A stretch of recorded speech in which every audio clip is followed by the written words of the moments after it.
Here's my fun day. There ain't nobody gonna do it for you. Got to find your own.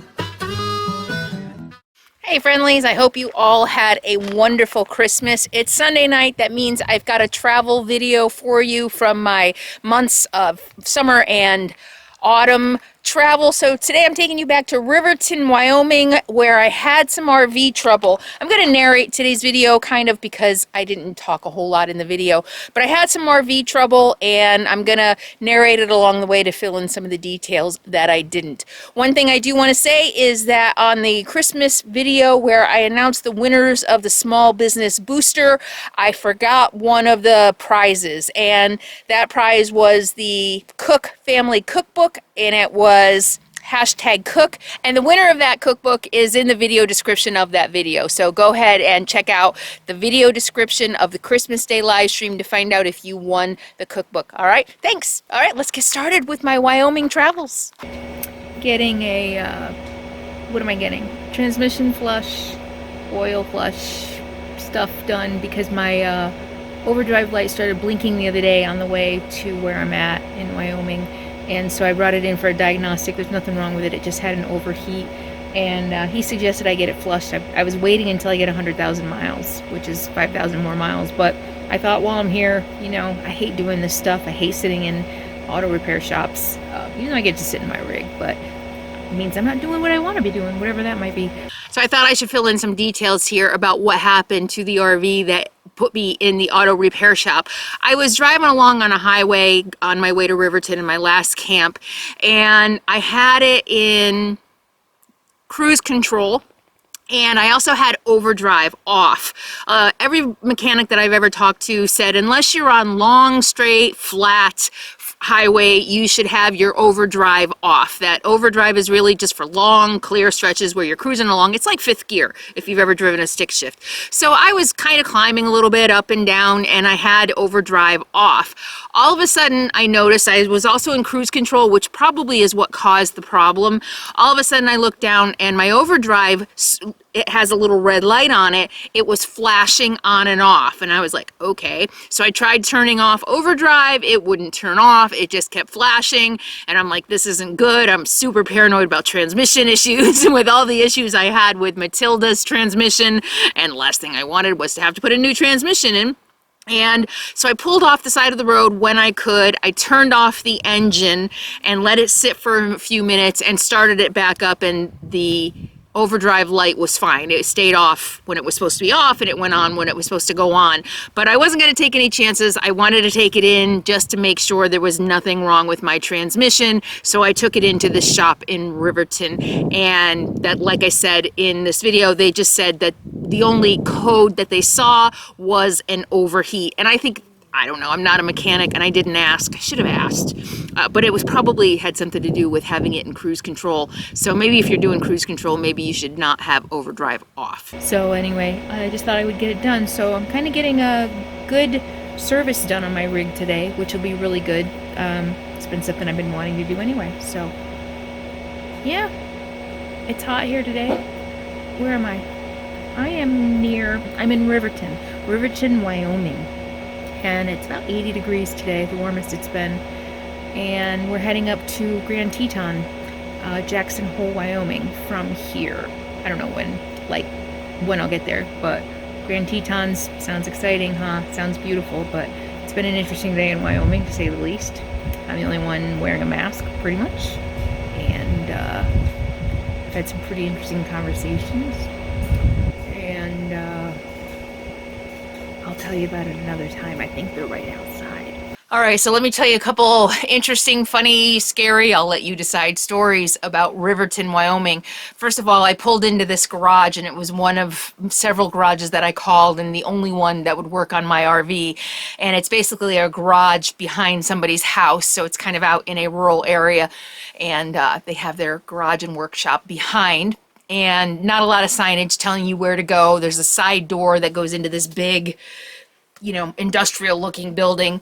And so I walked in there, and I've got my mask on. You know, for one thing, not only do I wear a mask, it's funny. I started wearing a mask last year because I was concerned about spreading the virus if maybe I caught it to other people. I just wanted to make sure I did my part to keep other people safe. And then sometime throughout last year, I learned that my immune system is compromised, and so it became really also about protecting myself and other people, of course, too. But I walked into the garage, and a woman comes walking toward me, and she's like, "Oh, you don't have to wear your mask in here. Don't worry, we don't wear masks in here." And I'm like, "Yeah, well, I'd rather wear my mask. I have a compromised immune system." And she's like, "Okay." And I hear a male voice in the background, and this is just a garage, and it's trucks, you know, filled with trucks. I don't really see anyone. I heard the woman's voice before I even saw her. And then I hear a male's voice from on the other side of the garage. He's like, "Yeah, the last guy to wear a mask in here got shot." And I'm like, "Oh, shit, okay." And she's like, "Oh, be nice, oh, be nice." And I found out later it was her husband, and I'm like, "Oh, yeah, okay, ha, ha, ha, ha." Yeah, that was funny, you know? And I'm like, for a split second, I'm like, should I really be pissed off and leave? Should I be insulted and leave? And I was like, no, you know what? They just, that's their sense of humor. They ended up being super nice. I mean, super nice people. We had some conversations about politics, and of course we didn't agree, and of course I didn't let on that I didn't agree. I just listened, and I've said before, in my travels, one of the things that I love is that I get to meet people and hear different points of view. I don't go offering up my opinions in most cases. There's no reason to. You let the people talk, you know, about, I just let them talk, and there's no reason to challenge people. We are so anyway, so one of the things I love about my travel is that I get to hear different points of view, and I just listened. You know, I didn't need to try to change any minds. I didn't need to assert my opinions and beliefs on other people. I just listened. And as I drove away, I was laughing at myself. I'm like, they knew I was a liberal. And that's good. I was a liberal. They knew that. I wasn't a liberal trying to shove my beliefs down their throat. I was just a good listener. So it was an interesting experience. And then I went to the health food store. No masks in this health food store, which really shocked me. Small town Riverton. Nobody in the store was wearing a mask, and I was, of course. And I talked about this in my travels, one of the garages that I went to, and a lot of people misunderstood my point. I wear a mask everywhere I go. If I'm walking on the street and there's nobody within 10 feet of me, I'm not going to have my mask on.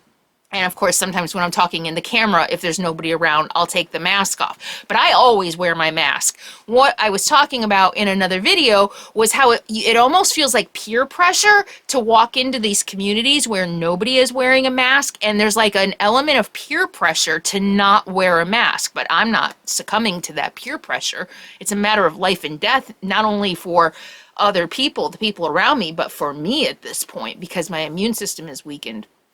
And that's the peer pressure part of it, but I've never been one to fall under peer pressure, so I wear my mask everywhere I go. I don't care if I'm the only person within 200 miles not wearing a mask. I'm wearing my mask. And I walked into the health food store and did my shopping, ended up having a conversation with the owner, who was the cashier, and she just like went off about, I don't even know how, I didn't bring up politics, and she just went off about how she's going to lose her business if Joe Biden wins, because the socialists just want to take everybody's businesses away, and she's just disgusted with the radical Democrats she's been in business for 15 years and she's going to lose it. And I reflected, I did challenge her. She was so angry about it. I said, well, that's not socialism, that's capitalism.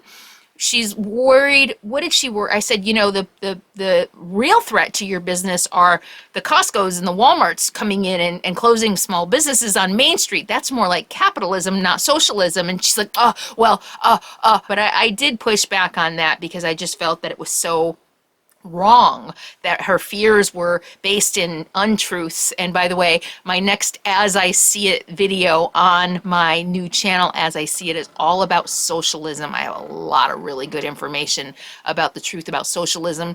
I'll put a link up here if you want to check out my new channel. and check out that video where I speak truth about socialism and what socialism really means. And so it was an interesting experience in that small town, you know, even the vet and the health food store and nobody wearing masks. But in the end, I just met fellow Americans who are afraid, just like a lot of us, about the direction that our country is going. And we can agree and disagree on what is really threatening our way of lives, and I think that's where we are. But it was just an interesting experience. But anyway, I got my RV fixed, good to go. The owner of the shop gave me his phone number. He said, if you ever have any problems, if you're on the road, give me a call. So they were super nice people, and that's what I like about traveling. I get to meet all kinds of people and have all kinds of experiences. All right, just routine maintenance on my rig. You know, I check my fluids regularly. I just had the fuel pump replaced. So today it's just fluids flushed and stuff like that. So good stuff. It's peace of mind. When they ran the diagnostic on the transmission and said it just heated up a couple days ago, you know, it's just peace of mind. The more I can be aware of what's going on with my rig, the more comfortable I can be in my travels going off grid. They also put valve stems. Oh, I should show you. So one of my tires doesn't have valve stem extensions on it, so I literally, in the back on the duals, I literally would have had to take the tires off to check the air pressure. And I've been having a heck of a time finding people to work on my rig in Colorado and in Wyoming. I called 6 or 7 places here before I found someone who would work on my rig. Because of lifting it. And the same thing in Colorado, I just wanted to get a tire checked because I thought it might have a slow leak in it. And I went to 4, 5, 6, 7 places. Nobody would work on it. They didn't want to work on something so big. So I had bought these valve stem extensions for the duals in the back because they're 2 tires and they're hard to reach, and these had worn out, so somebody had taken them off a while ago. So I literally couldn't check the air pressure on my tire without taking the tire off. So I asked them to do that. So he just did that. I'll show you later. So he just did that for me, put valve extensions. I bought them on Amazon. I have extras. He was going to do the other side, but I can reach the other side. So that's also another peace of mind. I did buy an air compressor and a tire plug kit, so I now have that. But it's nice to know that I can just check my own air pressure now without having to take the tire off. Sadie's sleeping. She's doing great. She went to the vet this morning. I'm paranoid. I think it's understandable that I would be paranoid after losing 2 dogs in 2 years. And I swore her gums were too pale.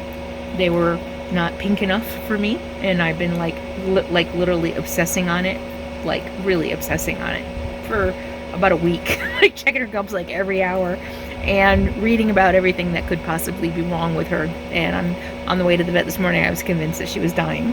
And so yesterday I finally made an appointment for a vet, took her in this morning, and he's like, so what are you here for? Real small town vet. And I said, I might be crazy. I think I might be a little paranoid. I've lost 2 dogs in 2 years, but I think her gums are pale. And so he gets her up, he weighed her. She only weighs 35 pounds, by the way. I thought she was at least 45. She only weighs 32, actually. He gets her up on the table and he looks at her gums. He's like, there's nothing wrong with her gums. They're fine. Her gums look fine. They look great. She's a healthy dog. And I'm like, thank you. I know I'm just being paranoid. And he said, yeah, maybe a little bit. She's fine. And he said, it's understandable. So she went to the vet. All they did is look at her mouth, look at her gums. And she's sleeping. All right, I'm all fixed up and back on the road, and it's still early enough to drive a couple hours to a new camp.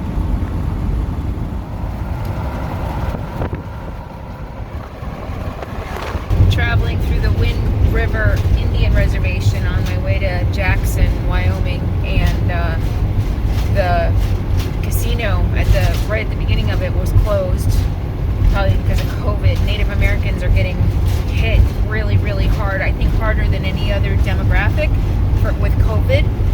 A lot of the minority populations are getting hit. African Americans are disproportionately getting it and dying from it as well. So I think it's kind of sad that they had to close the hotel and casino. That's usually a reservation's main source of income. I did see a horse sanctuary out here, which I thought was pretty cool. And there's the tribal office. It said enforcing tribal law. Wind River Indian Reservation is the only Indian reservation in Wyoming, and it was established with the Treaty of Fort Bridger in 1868. It was originally home of Eastern Shoshone tribe, but later the North Arapaho tribe was moved to the reservation in 1878, and they were welcomed by Chief Washakie of the Eastern Shoshone. This reservation comprises 3,500 square miles of prairie and mountains in this part of Wyoming, and the reservation is home to bitter ancestral enemies. The U.S. government forced them together, the Eastern Shoshone and the Northern Arapaho, and even among reservations, it's renowned for brutal crime, widespread drug use, and legal dumping of toxic waste. Yeah, so when the Westerners, Europeans, came and stole all their land, they just shoved them into these little plots of land with little to no regard of ancestral history or anything, and that's really, really tragic. Very tragic. And this is the Chief Washakie Trail. Washakie was a prominent leader of the Shoshone people during the mid-19th century. In 1851, at the urging of Jim Bridger, Washakie led a band of Shoshones to the council meetings of the Treaty of Fort Laramie in 1851. Essentially, from that time until his death, he was considered the head of the Eastern Shoshones.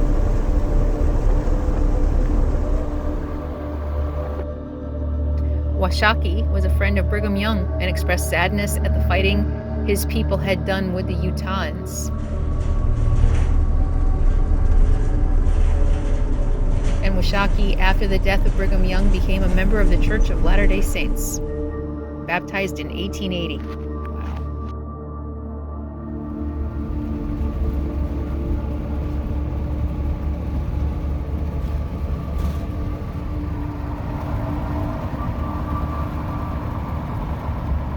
Oh my God, Saka, what? Oh, I want to go there. Saka. Just past the Sacagawea gravesite. I'm turning around. I'm going back. What? That's worth turning around for.